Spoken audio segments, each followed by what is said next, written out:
2027 and 2030. What do these dates mean for the PLA and AI?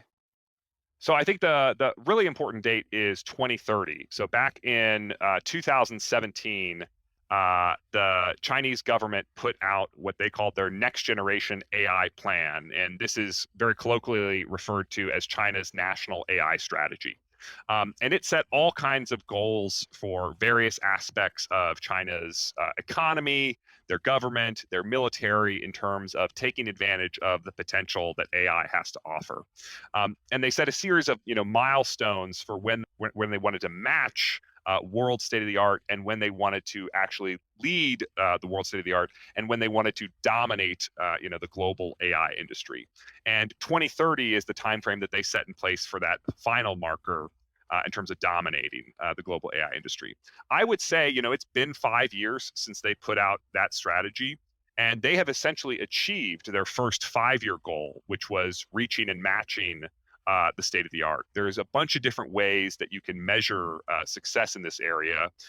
All the metrics are imperfect in some way or another, but one that I think is useful and illustrative is the share of the most highly cited papers in AI research. So these are the papers that leading AI scholars are building upon in their own work for the next round of work. The share that China occupies in the global AI research ecosystem has just gone on up and up and up and up over the years. And they are on track, either this year or next year, if current trends continue, to actually be the number one publisher of some of these most highly cited AI research papers around the world. I recall going to, Beijing in 2011, back when the sort of cliche was that China cannot innovate, they can only copy. And I remember seeing like the sort of counterfeit electronics, supermarkets in China. But those days are very much in the rear view mirror in terms of the overall story of what's happening in China's technology ecosystem. There are a lot of companies who are generating a lot of revenue and are building really impressive stuff. And there's a lot of universities who are putting out a lot of impressive research in AI. So when you think about, you kind of alluded to this, but the idea of like measuring who's winning and losing in AI, is this a useful concept? And if it is, like, what are your, top five indicators or what have you? So I don't know that it's right to say there's a really solid measure of who's winning and who's losing, but I think it is clearly the case, right, that China is making significant progress, and not all of that progress is zero sum. So there's a paper, for instance, from Tsinghua University that found that of the papers that are most highly cited that include Chinese researchers, something like half of those include co-authors from outside of China.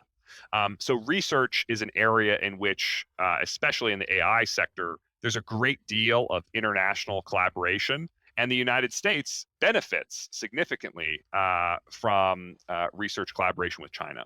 The thing that becomes frustrating from a national security perspective and a foreign policy perspective is that some of the organizations who do genuinely state of the art AI research in China are also deeply involved in some things that our U.S. foreign policy strongly opposes.